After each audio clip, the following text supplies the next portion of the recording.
everybody, and welcome again to another episode of Dadpocalypse Now. Probably the worst television show currently on the internet, but we're making our way, and it's coming along nicely. Tonight, we have a very special show. We're going to be doing a new segment that I am going to be calling the Council of Moms. And everybody will be coming on. I'm about to add everybody to the stream. 1, 2. Hello, everybody. Hello. Hi. Hello. Everybody introduce yourselves. Don't all go at once. I'm Katie. Hi, Katie. Hey. I'm Amy. Hi, Amy. I'm Allie. Hello, Allie. Hello. We're waiting on Michelle. I don't know where she is. A small creature just ran behind you, Katie. Mm-hmm. May or may not. Yeah. Should be sleeping right now. So how's things with everybody? Day 3 snowed in with 4 kids and 2 dogs. We're doing great. Are you all, Allie, you're in Pennsylvania right now, right? Yes. How long are you here for? I leave Friday. Oh, okay, so not too long this time. Well, I've been here for 3 weeks. No call. Not that I can see you anyway, but Exactly. That's why I was kind of just seeing family. it happens. We haven't. I've forgotten what other real people. Actually, Katie, when I picked up my food, I did see you briefly. Yeah. when I was running around like a chicken with their head cut off. And it's so hard now because I have zero. Like, if you're kind of far away, you can't tell if it's the person you think it is. And I was like, well, common sense says it's probably Katie, but she didn't wave right away. And then you did, and I was like, oh, it's her. So, yeah. Oh, and here's our other mom. Michelle has joined us. Hi, guys. Hi, Michelle. Hey. Hi, How are Jason. things? Things are great. Living the dream. Right? Where are you at? I'm in New Jersey. So it's Allie's usually in California, but in PA right now. Katie's in PA. Amy, you're in PA? I'm in New Jersey. Oh, New Jersey, and Michelle's in New Jersey. So 2 Jersey, 2, and well, technically 3 PA, but we'll count you as a California. So it's bi-coastal. Very good. So are you all snowed in? Yes. How's that going with children? Super. Let me tell you, one of the things, I love being a mom. It's like my favorite thing to do. I hate getting kids ready to go outside to play in the snow. Yep. Oh my God, it's the absolute worst thing ever. Terrible. 45 minutes to get them all out the door. And then the first one that you got out the door is coming in as the last one's going out. I have 3, and the twins, they always pick which one's going to be the asshole about the snow. And as soon as like they get out there, they're like, shit, I've had enough of this business. I'm done. So they'll just literally start screaming bloody murder. The neighbors already are questioning what kind of parenting goes on here anyway. And it's completely ridiculous. Are you guys also experiencing all of this? Yeah, it's just stay in your long johns. You do not need real clothes because I'm not putting those suckers back on you for the 5th time today. Yeah. And he has even played in the snow every time that we went out yesterday. He just wanted to go to the park and swing on the swing and get pelted in the face by the sleet. That's an interesting. That's the first time I've heard of that. Yeah, maybe a little masochism going on there. Not sure. Well, it is your kid. True. Michelle, how are your kids in the snow?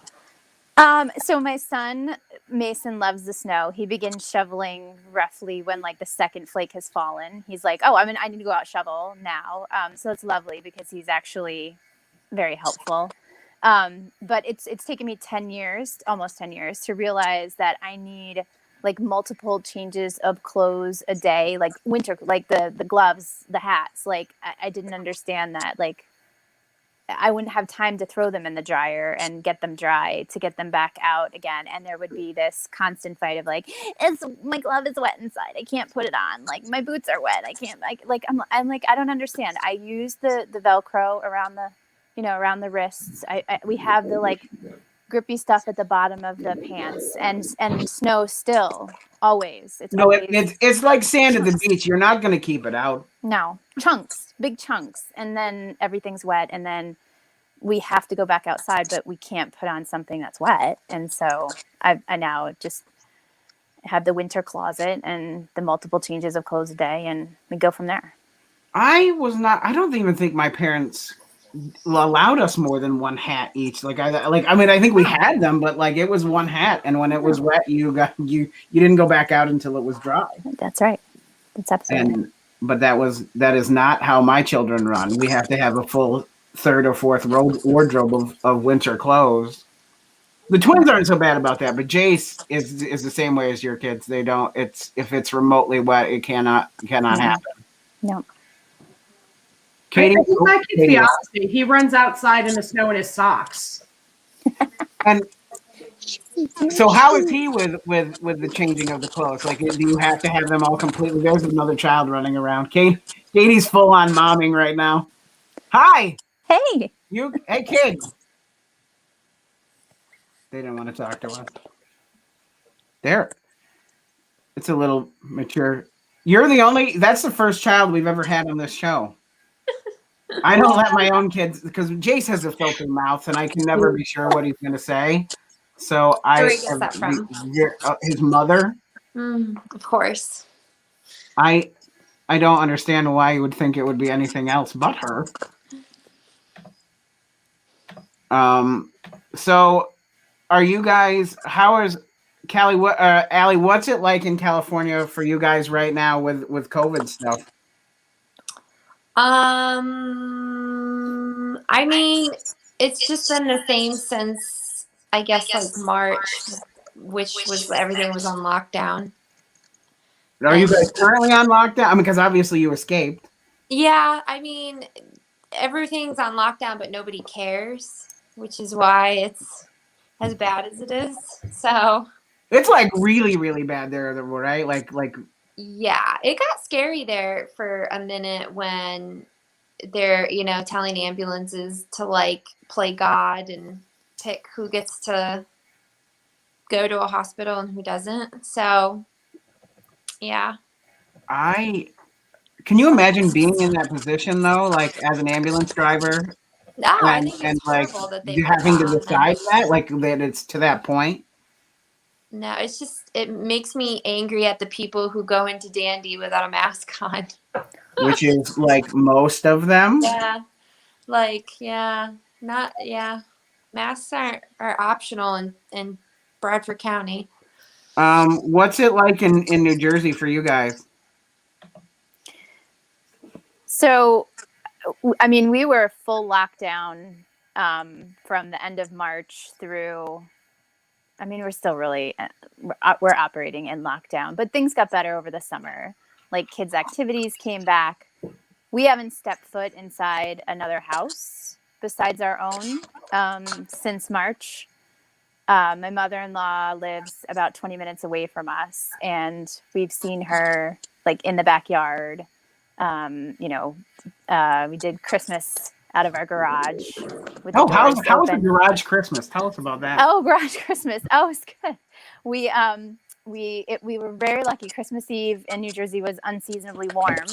So we hung Christmas lights around our garage and did our best to hide all of the crud and extra stuff. And because at least in our neighborhood in Jersey, nobody actually parks their cars in their garage. It's just extra storage. So we needed to like clear some space for us to actually sit. But we put a little Christmas tree out, and then we spaced the chairs 6 feet apart, and we put the presents under the tree, and it was there for the whole world to see because we had the doors open for ventilation, and we just did Christmas in the middle of the afternoon with our masks on in the garage.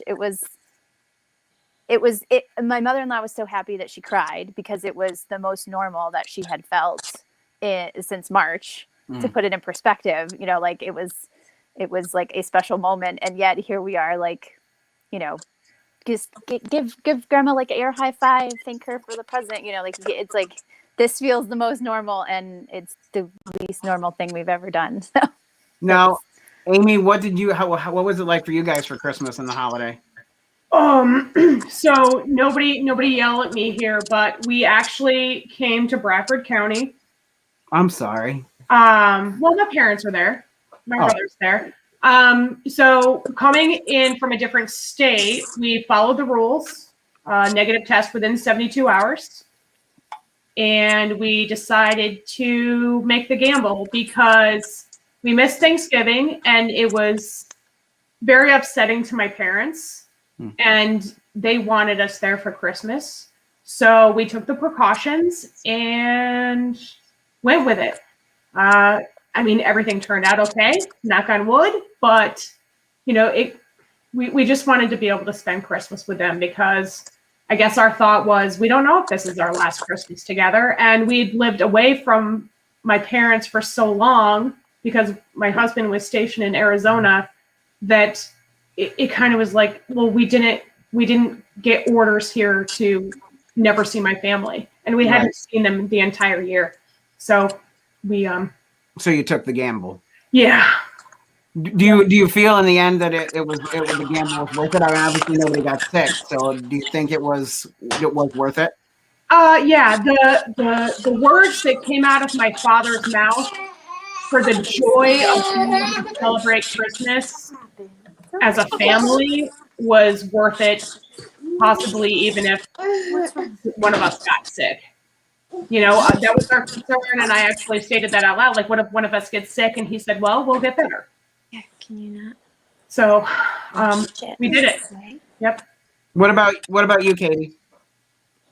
Our traditional Christmas Eve is like 75 people. Our entire family comes in, Just watch. and obviously that wasn't happening this year. So it was just our immediate bubble, like my parents and my cousins, that all got together. We not having any kind of Christmas was not an option for us. I lost my stepmom this summer. I know. I was very sorry about that. Thank you. But I mean, we were like locked down for 4 months, basically. And then we kind of let up the summer. But yeah, we all needed to be together. But the people that were together were basically ones that were together anyway. Gotcha. We had like a little bubble. So we just did everything like through Skype and Zoom with family. Like we all, like Thanksgiving, we just kind of all Skyped from where we were or Zoomed from where we were. And we had, you know, we ate at different times, but like it was the best we could, because we have to be so careful because of Melissa's heart. So it's, I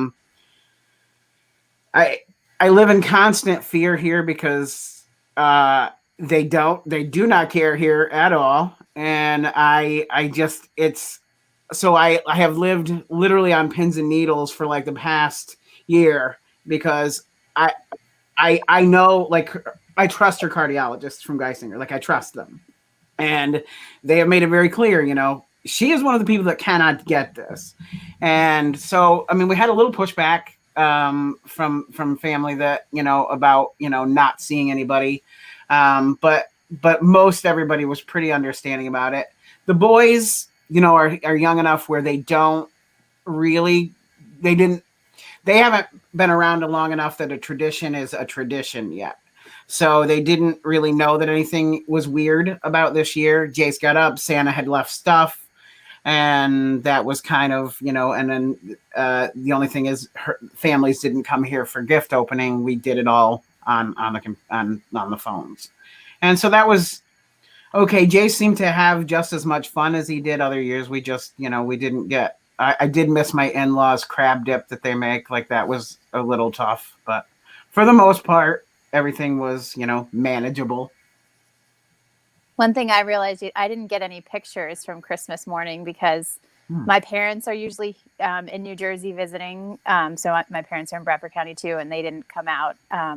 So I spent the whole morning following the kids around. So we did a video chat so they could watch them open, which they would usually be here in person. And I realized, like, I spent all morning video chatting and didn't get a single picture of Christmas. So I have no proof that we actually had Christmas 2020, which maybe is like a good thing. I don't know. But I realized that I trailed them the whole day and didn't actually snap a picture. We did get pictures, although not nearly as much as we would have had parents been here. Because with twins, it was not easy, because this is a year that, like, they figured out that you unwrap things, but they don't understand that not everything is theirs to unwrap. So, like, they were grabbing everybody else's gifts. So, like, trying to corral those two who admittedly have my genes, so they're a little out of the box anyway. So it was a little crazy, but we did manage. So, I mean, how are your kids? Are your kids adjusted to everything that's going on now? Like, what is it like for them with the new normal? Let me just say, at the beginning of the school year, you could have told them that they would have to wear a full suit, hazmat, like whatever they had to do to go to school. They were ready to do it. They were just the joy on their faces to be able to, like, go to school and see all their friends. I mean, that was probably them seeing their friends was crushing. Like, when they shut down that Friday, we got the call at 3:30 after they'd been home for a half hour that they were out for the 2 weeks. They didn't get to say goodbye to their friends or their teachers. And, like, I don't know. I mean, that would be hard for, like, an adult, to watch this, like, kindergartner and second grader. So, they're so much more resilient than I ever gave them, like, credit for. Not that was ever tested, but they're like, I have to wear a mask all day? Okay. And, like, they picked up their masks and they were very cool with it. The novelty of it is wearing off a little bit. Like, on the weekends, Hannah's like, do we have to go anywhere? Like, can we just go places where I don't have to wear a mask? I can't blame her. I'm at home. I don't have to wear a mask all day. So I don't blame her for that. But, they just seem to roll with it for the most part. When we got the Spider-Man and the Paw Patrol mask for Jace, there was no more issue. Like, it literally, once it was customized for him, we had no more issue with it. We let him watch CNN did a Sesame Street special about COVID that was very, very well done. And we let him watch that. He basically had some of the same questions that the kids on the special were asking, and they answered everything he needed to know about this. And now he, like, schools his grandparents about what he can and cannot do. He started off, he didn't call it coronavirus. He was calling it the tuna virus in the beginning. So, like, for the first, like, 4 months, we were dealing with the tuna virus here. And then he watched the special and he realized it was coronavirus. And he's like the number one aficionado in the house. He accuses Melissa almost daily of having it. Like, if she, like, even, like, clears her throat a little, and he will look at her with the most serious face and he's like, you got the corona. And I'm like, I don't think that she does, but, we probably should take the precautions and quarantine mom in the bedroom. And then that lasts about a half hour and I have to deal with my own children, and we let her out. What was it like for you guys, Michelle? Yeah, it's become very normal. So similar story. My daughter, they left, we were told 2 weeks. And the way that our schools are organized, it was my daughter's last year in her little elementary school. So she was a third grader, which was, like, top of the house. They had waited the 4 year, kindergarten, first, second, third to be the top dogs. And there was a lot of stuff that was supposed to happen at the end of the year, a lot of traditions that the school had to help send off the third graders to their next phase that they just didn't get. They tried their best to do a virtual graduation, and they had like a clap out ceremony, and it was so sad to just watch her be sad about that, like ending that chapter that way. She just didn't get the closure that there was all this buildup, and then it just got taken. But resilient is like the perfect word. Sports over the summer, play 90 minutes with a mask on and not bat an eye. They're reminding me, so we're very fortunate. I know we're very fortunate. The kids are in school here every day. They go up until lunchtime. They didn't figure out a way to do lunch, so they go their normal start time in the morning, and then they get out. They kept them as long as they could. They thought they'd get hangry and unmanageable, and then they send them home, and we're supposed to give them lunch and then put them back online for the afternoons. So, and there's like a couple procedures in the morning. Like my son, at the school he goes to, I need to fill out a paper. There's like a little sheet that just says he just doesn't have COVID and he can come today, that he has to physically have in his hand when he gets out of the car and drop off line. And he's the one who's like, Mommy, do you have did you fill out my form today? I've got my mask, it's all just routine to them. Molly, her school is an online form that I have to fill out every morning. And like, she checks me before we leave the door. Like, Mom, did you fill out my form? Like, I don't want to have to like deal with the nonsense of like calling you when I get there if you didn't do it. So everything is just very normal. And to the point, like, I think they would have done anything to be able to go back to school. And I would have done anything. Like if I needed to get them hazmat suits, or if I needed to put them in a beekeeper suit, or whatever it took. Now, I've completely lost my train of thought. It's all good. Well, that derailed. Yeah. Blah. I forget it. Amy, what was it like for you with your kids? In the beginning, it was awful. He didn't understand. He didn't get it.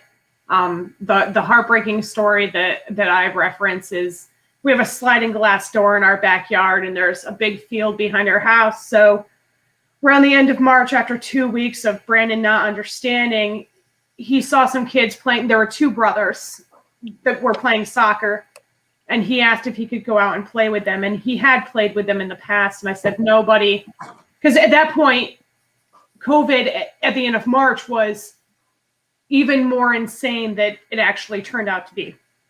So we were like, no, buddy, you can't go out and play. Like they closed the parks on base, just no access to anything. And Brandon laid on the floor crying.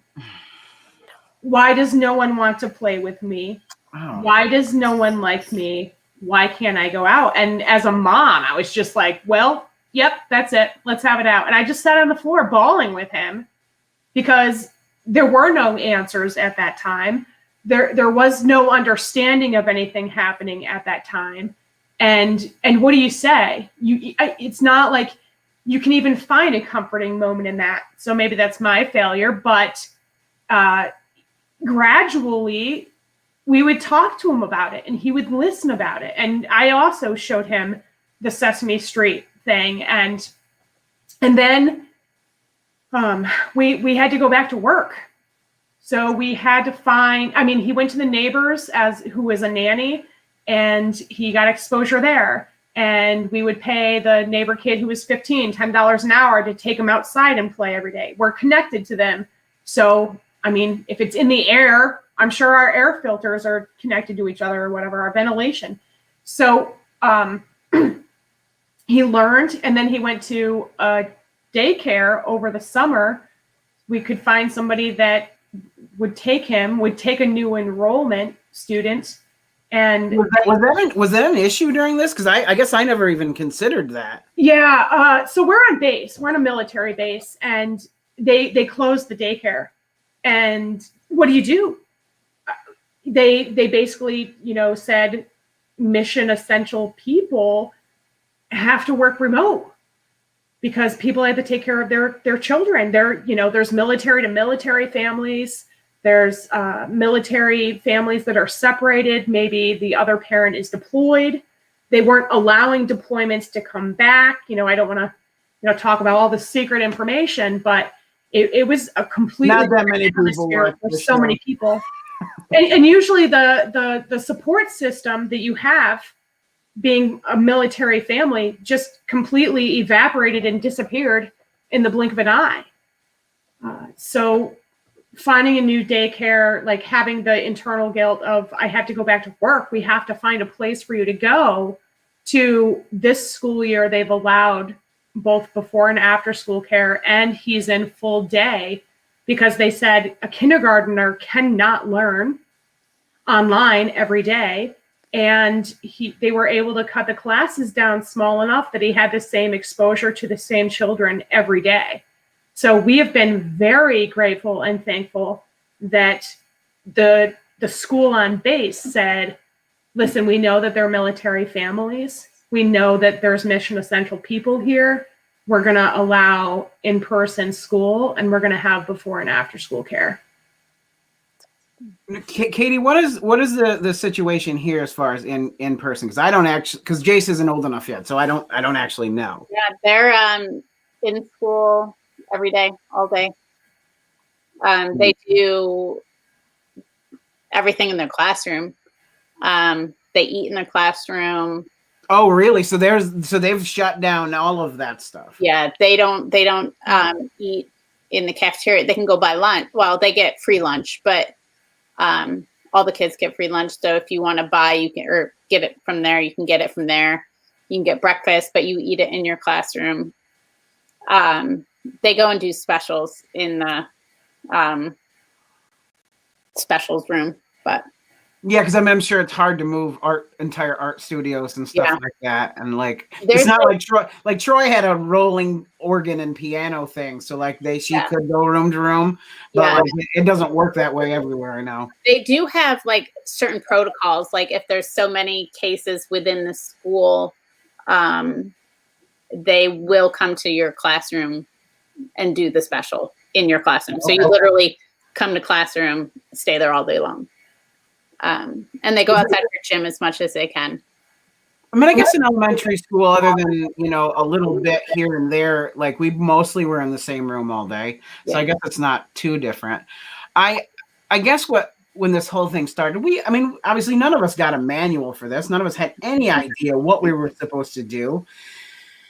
There was a decided lack of direction that anybody was pointing us in. And I never at any point in time gave kids the credit that they really do deserve during all of this. Like Jace at no point, like he knows that we're keeping mommy safe, and that's what matters to him. I mean, it helps he has a superhero code. So like you throw in Spider-Man and if this is what Spider-Man needs us to do, and I don't have any issue, but he really did, like, not being able to go back to daycare was rough for him. Like he has a little girlfriend that it kills him not to see her. And we do Zoom like little chats with her now and then. But the fact of the matter is, like, he never lets it get him down. Like he always just keeps trudging forward. And I know adults who, like, even I saw a grown man at Walmart flip complete shit on the worker for trying to make him put on his mask, and it's not her. Like, she had nothing to do with that. That wasn't and like kids didn't even gloss over it. They just, they rolled with it. This is where things are right now. And I really do think kids, like, really were amazing about that. Yeah. Wait, Jason, can you describe Jace's Zooms with his girlfriend or any friends? Because I'll tell you about Mason's. We attempted it once. We did one FaceTime with one friend. So she's very shy. If she is alone, like if we go somewhere with them, she talks to him, but like on the Zoom, she just stares and smiles at him. And he does he's my kid, so he talks literally nonstop. And hey, did you see the new Spider-Man? Hey, did you see this? Hey, did you like this? Watch it, I can do this. Hey, here's my 3 cats. And then he does like cat dances and all kinds of stuff like that. He wants to show toys. It's basically a half-hour show and tell here. Yes. when he does it. That's exactly. So Mason was 5 at the time, and it was basically 30 minutes of him wandering around the house. With most of the time, the phone was pointed towards the ceiling, so neither one of them were looking at anything. And then he went into the bathroom, and he wanted to show him the toilet. Like, this is my potty. Like, and they spent an inordinate amount of time looking at the toilet. And I was just like, I can't. This is not productive for anybody. We'll just wait till we get and then we actually started. We found it was better that their family would they were not too far out of the neighborhood, and they would like come on long walks, and they would shout like Mason would go out on the porch, and they'd spend a few minutes. But that first FaceTime, I was like, this is I can't watch this. It's too frustrating. So it's like, no, we're not going to do that anymore.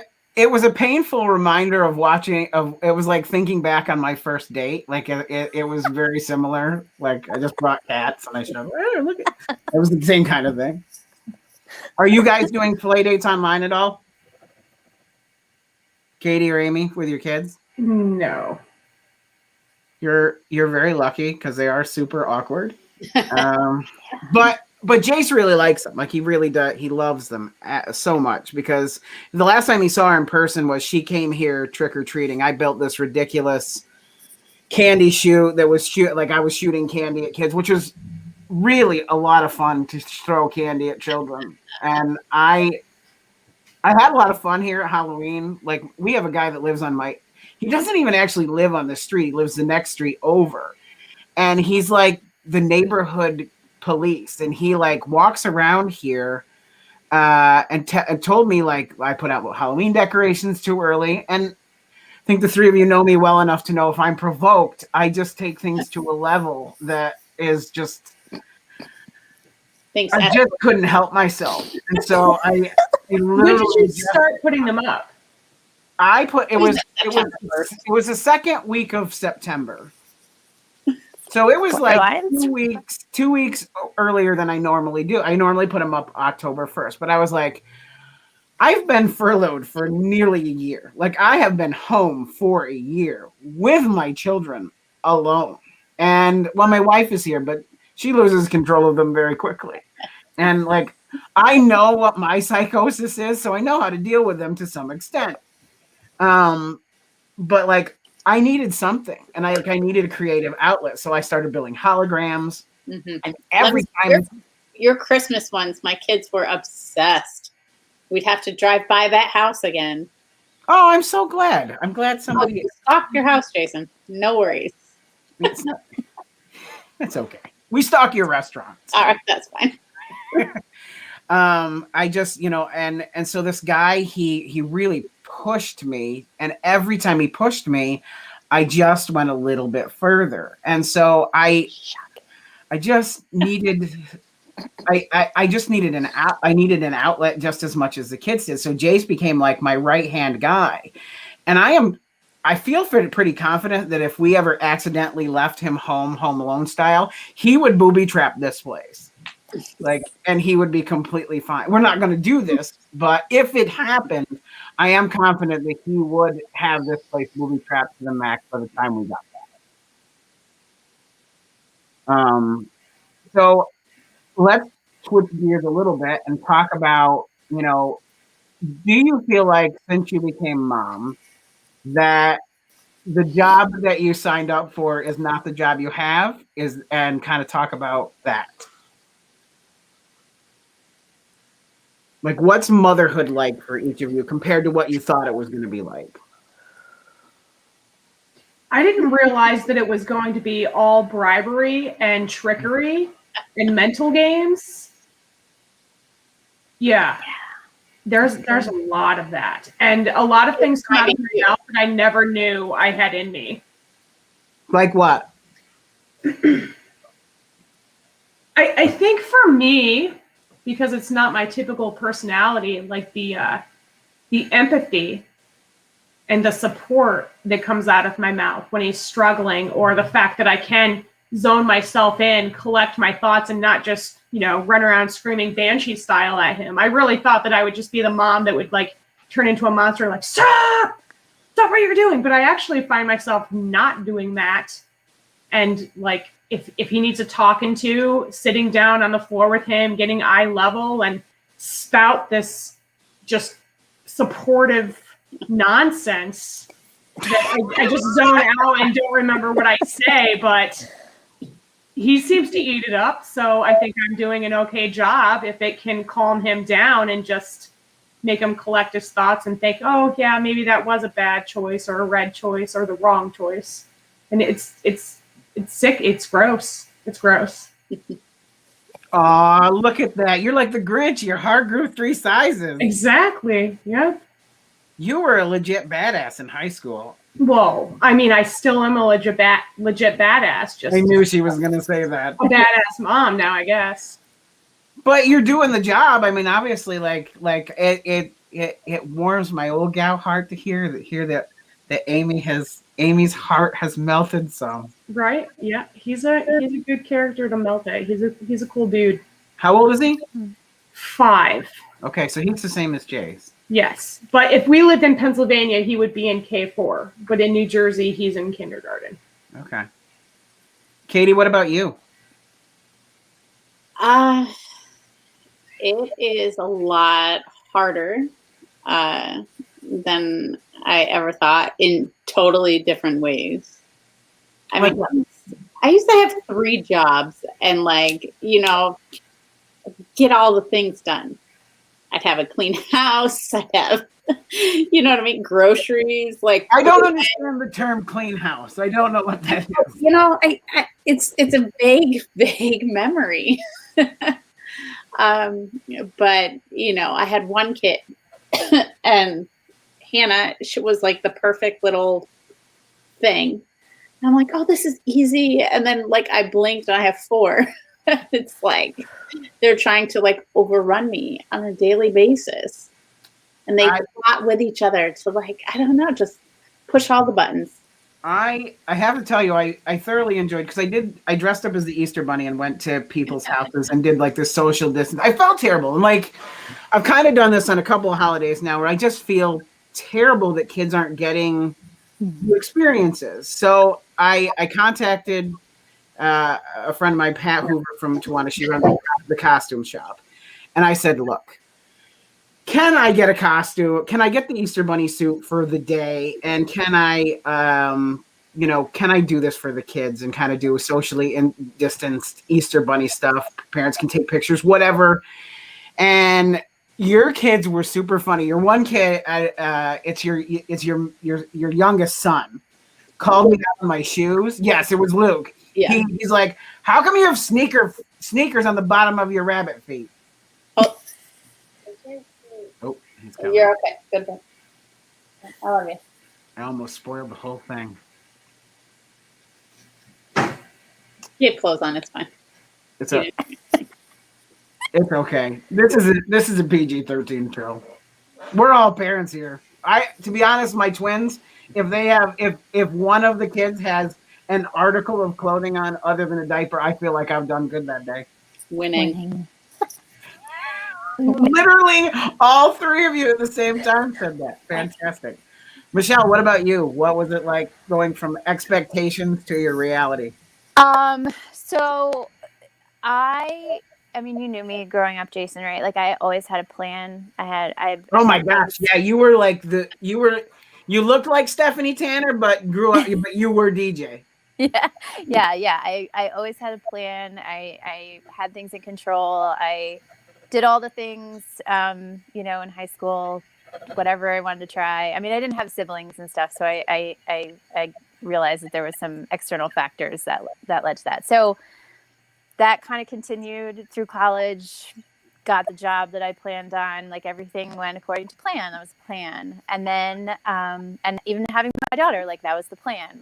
Got married, had a great, right? All according to plan. And then I brought her home and there was no plan. Every plan that I made was out the window. I read all the books, I did all the things, and I can swear, right? I lost my shit. This is my show. You should expect. I lost my shit, right? So the Michelle that you knew, that most everybody knew, I went off the reservation. It was, I was convinced that every decision I was making was killing her, basically, one way or another, slowly or fast, both at some time, sometimes. Unless we had like a doctor's appointment and like a medical professional told me that she was all right, I was convinced that everything I did was wrong. It was bad. Wait. So what led you to believe that you were like you were doing such I don't a bad know. job? Like, I guess because I tried to explain it like there was no grade, like there was no way of knowing for sure that you were doing the right thing. You know, like, I mean, yes, like she stayed alive, but like that wasn't a good enough measure for me. Like just her alive or not alive didn't seem to be enough to like put my mind at ease. And I just became obsessive about just everything. And it got really like I coasted on fumes for the first 5 or 6 weeks. You know, I didn't sleep at all, really. And I remember I went to my postpartum or my checkup with my OBGYN, and the reason I chose him was he really reminded me of a lot of my coaches in high school. So I was coached, you know, I played sports, and I had a lot of guy coaches, male coaches, and I really appreciated kind of like the no nonsense approach. And so when I was looking for an OBGYN, I sought out someone that had like very similar characteristics, that he was just going to like, when it came time to do the thing, he was just going to look me in the eye and be like, all right, we're going to do this thing. And this is what you're going to do. And you're going to do it. And it's going to be fine. And everybody's going to be fine. And I know you're like a data driven person, and we're going to do this. And that's what I needed. So I went back to the appointment. He said, how are you doing? And he delivered like 3,000 babies. And I think he had me pegged from the minute I stepped into his office. Like he could have probably written my first 6 months out for me, but he, you know, just kind of sat back and let it all play out. And I go into the first appointment, and he's like, how you doing? And I at that point in time, I was sleep deprived, and I wasn't good. I was not in a good place.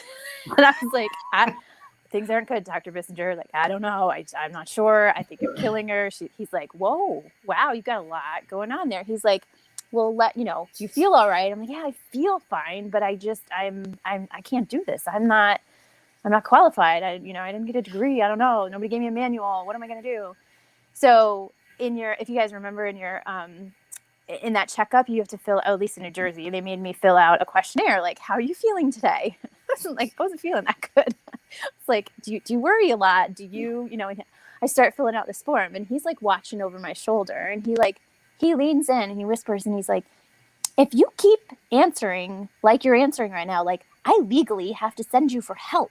Like you're not, wait, listen to me. And he kind of like sat me down and like grabbed me by the shoulders. I'm like, listen, you're fine.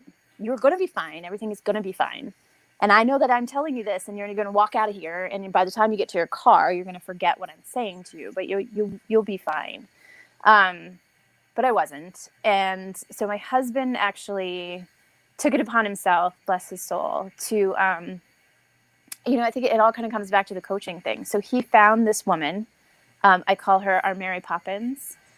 He found a doula, like an afterbirth doula, that came to our house. And, like I was here in New Jersey. My mom came for the first week that Molly was home, but she had to go back. And I just didn't have I needed somebody there coaching me and like talking me through all of these, what I felt were like life and death decisions, or like just helping me like learn to get to know Molly better and to listen to her and to realize that I did have some intuition that I was just completely blocking out. So this magical woman, like Mike called her, found her online, found her, on a search, called, and she's like, wow, usually people book me like way in advance. They know the baby's coming, and I have my children lined up like months before, but basically from conception.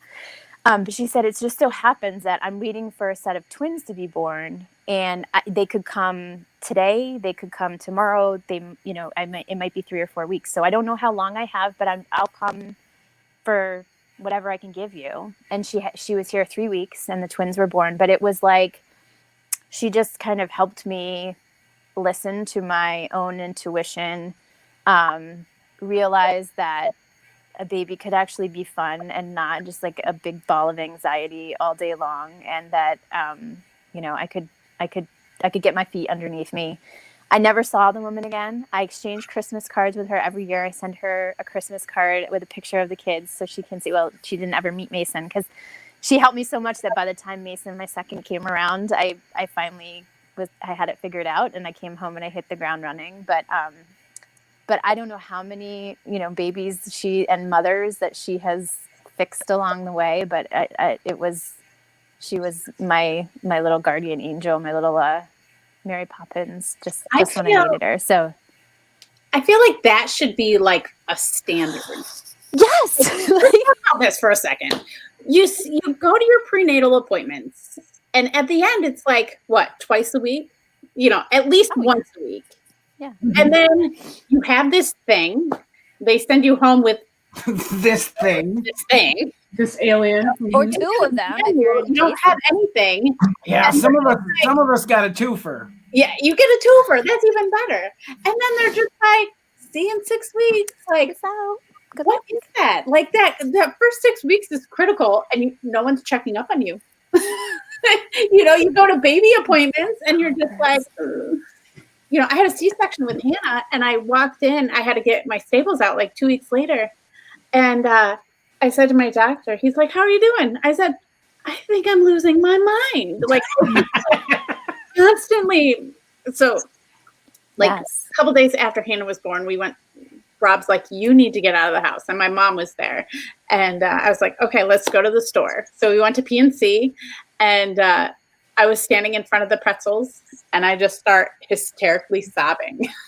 Pretzels will do that to you. Because I couldn't figure out what pretzels, And I didn't, I had the, thought, I knew it was all the hormone things, but I couldn't, control it at all. And no one really, talked to you about that kind of stuff, They're like, yeah, you might get the baby blues. Yeah, that doesn't prepare you for anything. Mm-mm. See, I come at this from obviously because I am a boy. So I was given I went to every appointment with Melissa, and they basically said, she may experience, postpartum depression. And she said, and I remember our doctor said, it may be a lot more because there are two. And so he didn't tell me what to look for. So I don't when it did hit, I was like, is this it? Because I don't feel like I was given any tools to help her. There are only so many comedic pratfalls I can do here to make her laugh before I have to figure out, my wife is not okay. Yeah. So it's a completely, and I feel for you guys, a lot, because it was obviously a very, deep soul touching event for Melissa. So and from what I've heard from both of you, that was obviously the same for both of you, and probably Amy the same. I joined a breastfeeding group, which is completely against everything that I stand for. That is definitely not my crowd. I think breastfeeding group was different than I thought it was going to be. What, you thought it was different? You actually went into a breastfeeding group and thought that you were going to assist with the breastfeeding, or? Well, I tried, but the nipple's too hairy. I just felt like no. But seriously, I went into the group I said, my wife, she had twins, or she's having twins. I kind of want to be able to help because I know that it's usually one breast, one child. And so I was like, oh, how are we going to do this? What can I do as a dad to, be part of this to make her life easier? I was an enormous pain in the ass in high school when all of you knew me very well, but you all shook your heads very quickly. He loved you. Well, I'm so glad. But I feel like the one thing I've kind of grown into very well is being a dad. So I really wanted to be there for Melissa because I knew that this was such a physically and emotionally taxing thing. So I did join breastfeeding groups, which was weird because I was the only guy in there. And I just wanted to be informed and to help the best I could. Kudos to you. Yeah. That's big. Did your husbands, did they help with this sort of thing? Because like I don't know if I'm the norm or the exception to the rule. Or the like baby part. The either or like where were they during all this for you guys? Rob works at the hospital. And when Hannah was born, we were here in Sayre, and he was on an awful rotation. So he would go in at like 6 and come home at like 9:30. Literally the night before she was born, he got home at 9:30. He's in the shower. I'm sitting cross-legged on the bathroom floor, flipping through the baby book, trying to find a boy name. Because we didn't have a boy name, but it was like that.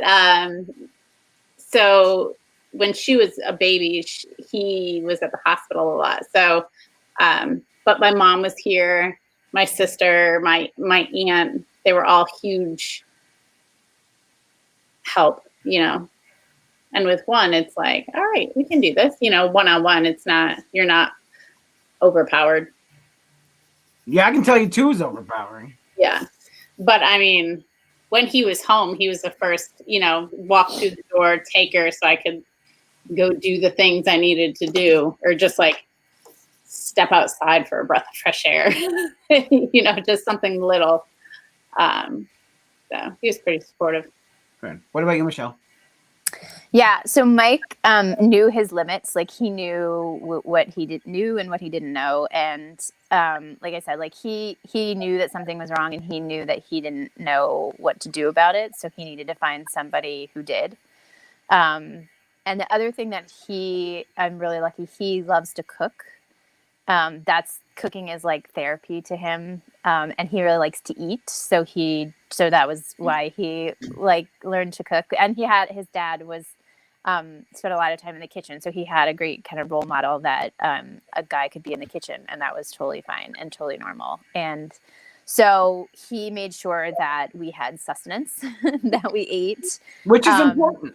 It is, because those are the things that like literally that go out the window. Like I would forget to eat. I would, you know, when you're breastfeeding, you need to drink a lot. Like, you know, forget to drink through the day, and then realize, like, you know, halfway through the day, like I hadn't had a glass of water yet because I don't know why. I honestly, I didn't know why. I just couldn't seem to get it done. Right. So, so he picked up with the things that he could do and worked for him, and then outsourced when he was over his head. So I ended up getting a breastfeeding coach as well, because it all comes back to coaching. Wow, I'm having these like epiphanies. Like I just needed coaches and everything. Show is for. Yeah, wow, look at this. So yeah, I found a breastfeeding coach, and like again, it was like he said, you know, I'll take you, I'll help you find the one that works for you. I'll research them. I'll bring you a spreadsheet of all the ones I find. You know, like I'll do anything like that. He's also an engineer, so very like data driven. Not much gets done in our house without spreadsheets and analysis and stuff. So he's like, I'll do all that. And then I'll take you whatever you need, but you know, and then outsource where he didn't have the skill set. So that's how it works for us. What about you, Aim? Oh man, I don't remember. My life got turned upside down as soon as my son was born. For us, it was different. Tim was on an odd shift. He was very supportive. I remember I went back to work at 8 weeks, and Tim went on these temporary deployments, and he was gone over 6 months of the first year of my son's life. Oh, God. I can't even imagine. It was kind of just navigating it alone, but having him be far away, and he was as verbally supportive that he possibly could be. And I know that like through our entire marriage, like anytime he was deployed, our best communication happened when he was gone, because that's all that you have when your spouse is deployed. And he really supported me. And I know I would just spit things out, and he would just back me up or talk me through it, or you know, whatever I needed. I do know that at 6 weeks postpartum, I started not feeling well, and I actually got shingles. So I had to stop breastfeeding immediately. And because they said that I could potentially give the baby chickenpox, and chickenpox to a 6-week-old could be fatal. Oh. So I remember then they said, you must quarantine yourself from the baby. And I was like, my baby's 6 weeks old. How am I supposed to quarantine? How am I supposed to breastfeed? And then they were like, well, that's done. So it was an immediate change to formula, with my husband taking care of the baby nonstop and me quarantining on the second floor in the bedroom. And then I know like maybe a week later, he had to go take a PT test. And so I sat there, he had fed the baby, changed the baby, laid the baby in a swing, and then he had to leave. And I had to like basically sit on the steps and stare at the baby until he came back, which was maybe, I don't know, 45 minutes, maybe an hour.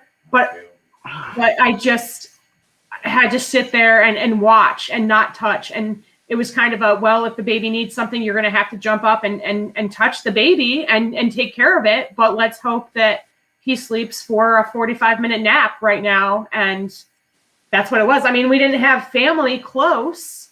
So you were in Arizona? Yeah, we were in Arizona. Yeah, my son was born in Arizona. I mean, my family was there when he was born, thankfully, but then they left maybe a week after. So it was just us. It was a little insane, but it's absolutely, I believe it's absolutely what I needed to form the bond with my son.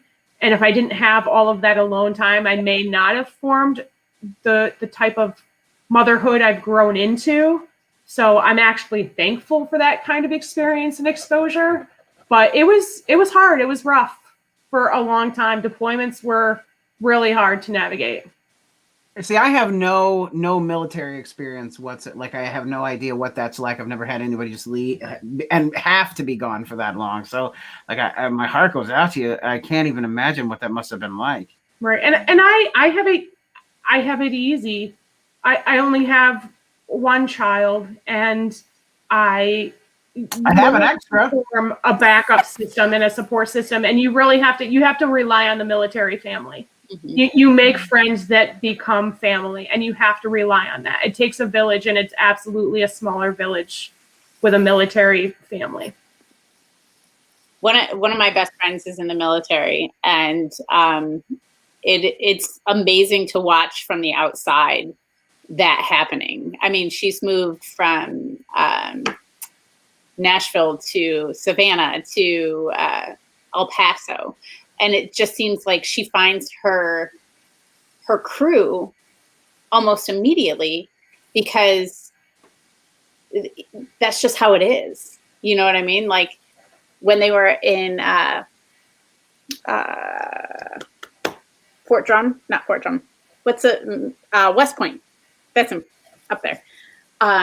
They had a little cul-de-sac that they lived on, and just watching that, it's an amazing event that is really not found anywhere else. But it's really cool to see. Wow.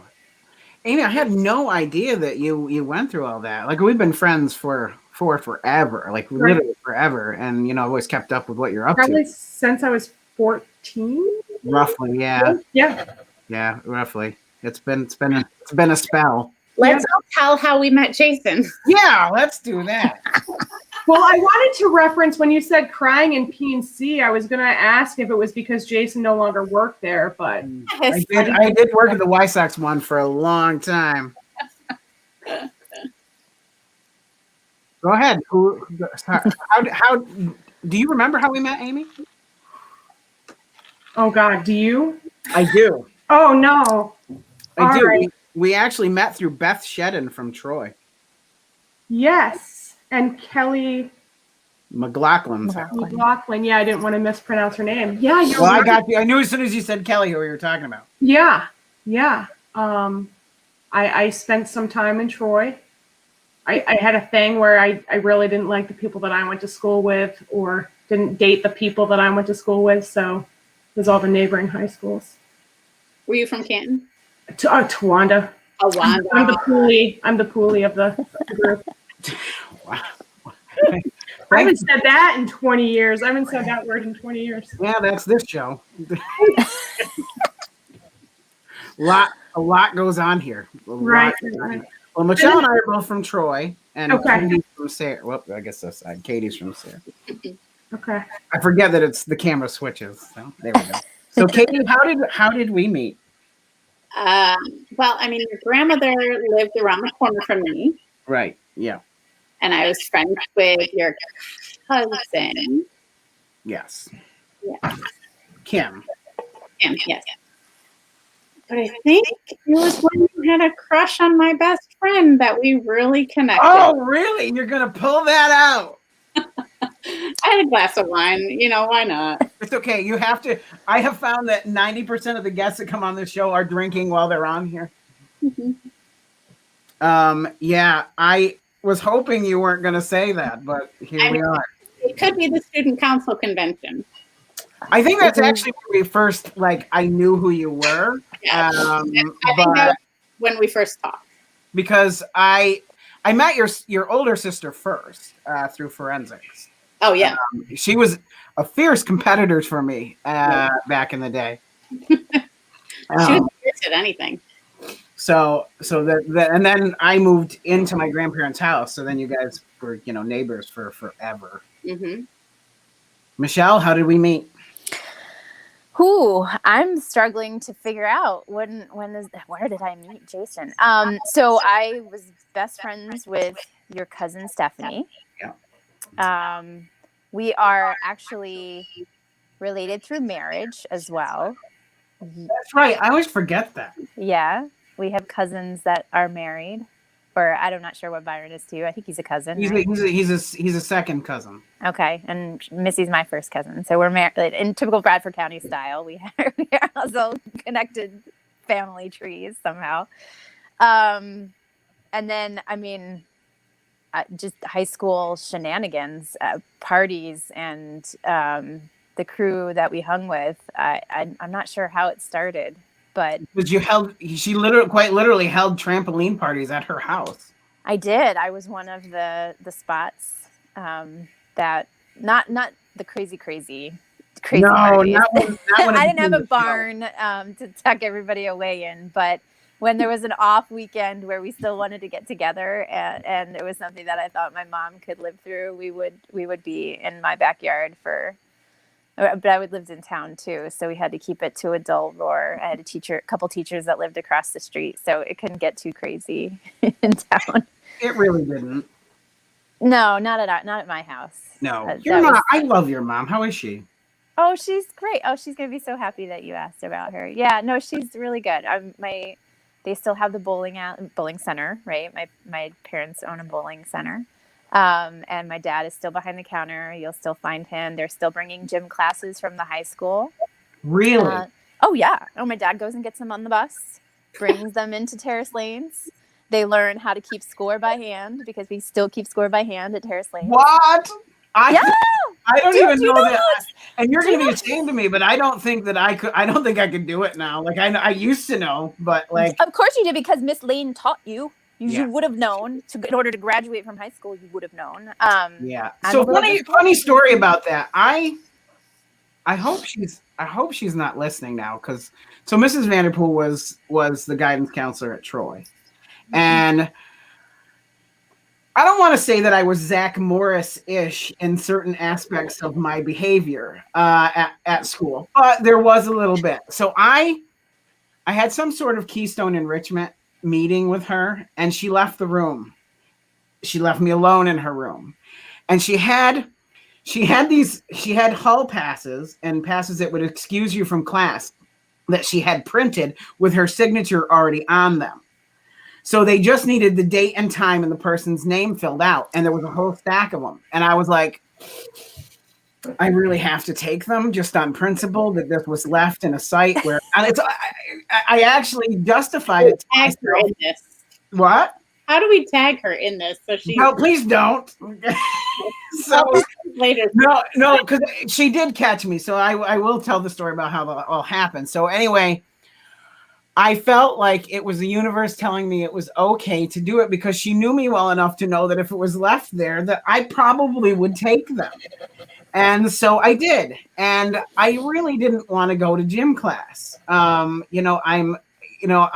built like Barney Rubble from the Flintstones. Like I didn't want to go. Athleticism is not my thing. So I signed myself out of gym every day for over a month because I apparently needed a lot of, and rightfully so. The teachers never questioned it because I probably did need that much counseling. So they never questioned, Mr. Hunter never once questioned that I was going that much. Unfortunately, if you don't go to the class, you also don't get the grade. And this was my senior year. And Mr. Hunter takes me aside and he goes, if you don't pass this class, you're not graduating. And I'm like, you're going to hold me back for gym class? And so I had to do, he went to Mrs. Vanderpool and said, why are you pulling him out this much? Finally, after like a month of me doing this, and she's like, I'm not. And so I never got detention, and it was kind of a slap on the wrist kind of thing, because because they wanted to get rid of you. There was a little bit of that. Yeah, I do think that was the thing. So they made me do you remember Sportfolios? So Sportfolios, for Katie and Amy, you don't know, they basically had like the history of a sport and like this giant encyclopedia of information about the sport that you had to read the entire thing on and then do a test and a small report on. Because I had missed a month, they made me do all of the Sportfolios that they had. I had to write like 11 papers. And so they're like, yeah, you did the papers, so we're going to pass you with a C. So my high school like senior thing is all A's in this one C for gym class that would have been an F because I Zach Morrised my way out of going. And you know what I was doing? I was just going hang out in the school store. Of course you were. What else was I going to go? What was a school store? What did that consist of? Nothing really. I mean, there was like it was a broom closet. It was literally a broom closet, but it was the only place people who had study hall could go there and buy stuff. So it was like the most social place you could be without getting caught. Like gum or erasers or a soda all of the above. Erasers, spiritware. Yeah. In case, like in the middle of the day, you were like, "Wait, I really need a Trojan T-shirt right now. Like, I need to go to the school store and get it right now." Yeah. So that's kind of what I did, and I almost failed gym because of it. That's amazing. Yeah. Well, guys, thank you guys very much for being on tonight. You're welcome to come back anytime because it was fun. We started getting into some really cool stuff. We'll definitely have to continue that because I think it's important to do the mom stuff and get the mom's perspective on things. And then I will just add my tidbits in as we go. Next week on the show, we have Tony award-winning let's try that again. We have Tony award-winning producer from Broadway, Craig Saavedra, coming on the show on February 6th. Wait. Are you going to sing? I don't know. Audition for him? No, he and I have worked together before on other projects. So he's a dear friend of mine. But he is, he's responsible for a lot of great Broadway shows that are out. And so he's going to come on and talk about his stuff. And also he's a grandfather. So we're going to we haven't really talked about that on the show yet. So we're going to get his perspective on that. That's awesome. That's awesome. Yeah. February 16th, we have legendary comedian Bill Engvall is going to be on the show. He's coming on. I spoke with him earlier today. He's excited. He's going to talk family, what it's like to be a papa and his experiences as a dad. The week after that, Nick Groff from the paranormal show, Paranormal Lockdown, Ghost Adventures, he's coming on the show. He's going to talk about what it's going to be like to be a dad in the paranormal. And also to be, a dad, having a TV show and also traveling with the paranormal. Also coming up later, we have Jamie Kaler, who has been on everything from How I Met Your Mother to like step it up or shake it up onto the Disney Channel. Like you'll know his face when you see him. He's been on everything. He was on an episode of Friends. So he's coming on the show. He runs a website called the Dadlands. So he kind of does the same kind of thing I do, where, we lighthearted look at fatherhood. So he and I will be talking then. Eddie Munster from the Munsters, Butch Patrick, he'll be coming on the show later. Also, Lamb Chop and Mallory Lewis, who is Sherry Lewis, who is the original Lamb Chop creator's daughter, will be coming on the program. Awesome. Lamb Chops play along where folks come to play. Do you guys know that? I do. Oh yeah, absolutely. We watch it on YouTube here. But it was weird because Lamb Chop sent gifts to my twins when they were born. So it's weird because I idolized Sherry Lewis as a kid, like ventriloquism, and she was just a phenomenal creative talent. And I became friends with her daughter, who now has taken over being Lamb Chop. So she's coming on the show. That's awesome. That's amazing.